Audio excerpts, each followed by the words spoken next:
نحمده ونصلي على رسوله الكريم أما بعد فأعوذ بالله من الشيطان الرجيم بسم الله الرحمن الرحيم رب اشرح لي صدري ويسر لي أمري واحلل عقدة من لساني يفقهوا قولي السلام علیکم ورحمۃ اللہ وبرکاتہ۔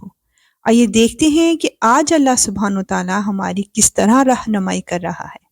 سورہ انفال کی آیت 61 to 62 میں ہم جانیں گے کہ اگر دشمن کی طرف سے صلح کی پیشکش ہو تو کیا کیا جائے، اور اگر وہ لوگ صلح کی طرف جھکیں تو تم بھی اس کی طرف جھک جاؤ اور اللہ پر بھروسہ رکھو۔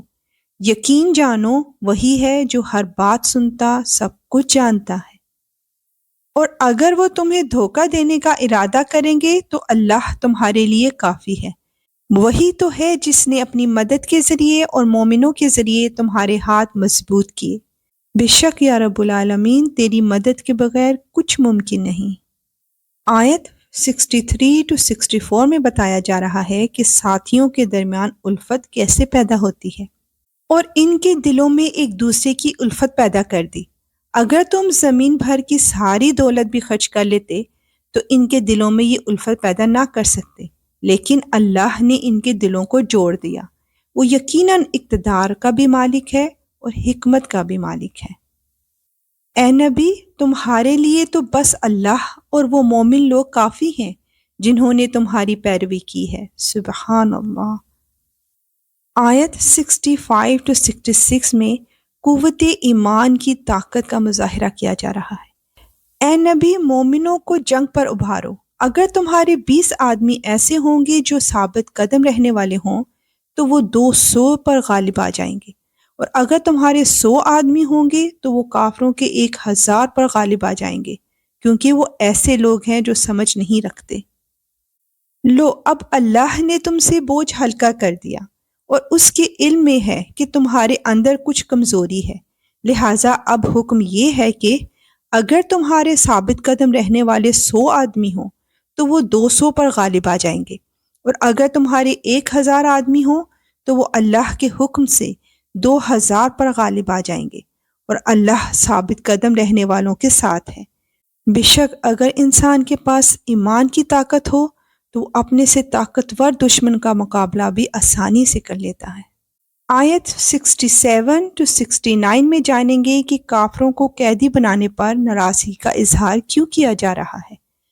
یہ بات کسی نبی کے شایان شان نہیں ہے کہ اس کے پاس قیدی رہیں جب تک کہ وہ زمین میں دشمنوں کا خون اچھی طرح نہ بہا چکا ہو، جس سے ان کا رعب پوری طرح ٹوٹ جائے۔ تم دنیا کا ساز و سامان چاہتے ہو اور اللہ تمہارے لیے آخرت کی بھلائی چاہتا ہے، اور اللہ صاحب اقتدار بھی ہے اور صاحب حکمت بھی۔ اگر اللہ کی طرف سے ایک لکھا ہوا حکم پہلے نہ آ چکا ہوتا تو جو راستہ تم نے اختیار کیا اس کی وجہ سے تم پر کوئی بڑی سزا آ جاتی۔ لہٰذا اب تم نے جو مال غنیمت میں حاصل کیا ہے اسے پاکیزہ حلال مال کے طور پر کھاؤ اور اللہ سے ڈرتے رہو۔ یقیناً اللہ بہت بخشنے والا بڑا مہربان ہے۔ بے شک یا رب العالمین، ان آیات کی حکمت جاننے کے لیے ان کی تفسیر ضرور سنیے گا۔ آیت 70 to 71 میں قیدیوں سے اظہار شفقت کا اظہار کیا جا رہا ہے۔ اے نبی، تم لوگوں کے ہاتھوں میں جو قیدی ہیں اور جنہوں نے مسلمان ہونے کا ارادہ ظاہر کیا ہے، ان سے کہہ دو کہ اگر اللہ تمہارے دلوں میں بھلائی دیکھے گا، جو مال تم سے فدیہ میں لیا گیا ہے اس سے بہتر تمہیں دے گا اور تمہاری بخشش کر دے گا، اور اللہ بہت بخشنے والا بڑا مہربان ہے۔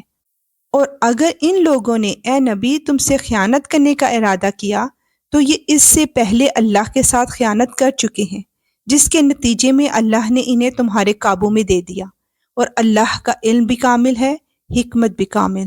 بے شک یا رب العالمین۔ آیت 72 to 73 میں جانیں گے کہ دوستی کا معیار کیا ہونا چاہیے۔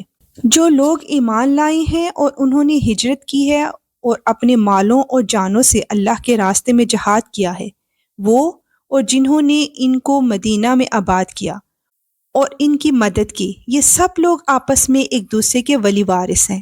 اور جو لوگ ایمان لے آئے ہیں مگر انہوں نے ہجرت نہیں کی، جب تک وہ ہجرت نہ کر لیں اے مسلمانوں، تمہارا ان سے وراثت کا کوئی رشتہ نہیں ہے۔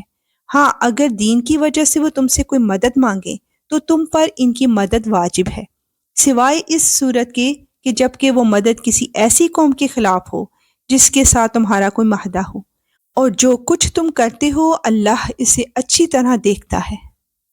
اور جن لوگوں نے کفر اپنا رکھا ہے وہ آپس میں ایک دوسرے کے ولی وارث ہیں، اگر تم ایسا نہیں کرو گے تو زمین میں فتنہ اور بڑا فساد برپا ہوگا۔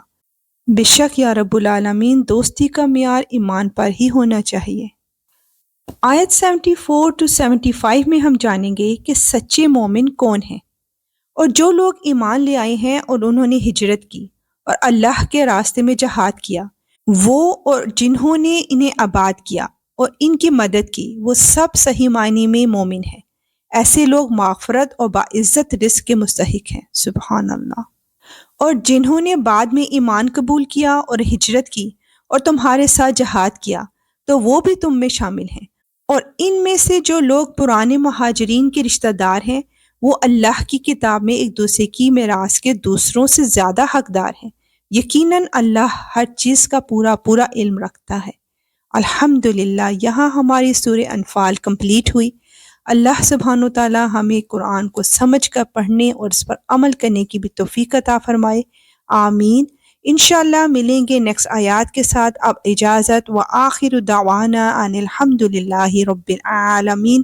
سبحانک اللہم وبحمدک، اشہد ان لا الہ الا انت، استغفرک واتوب الیک۔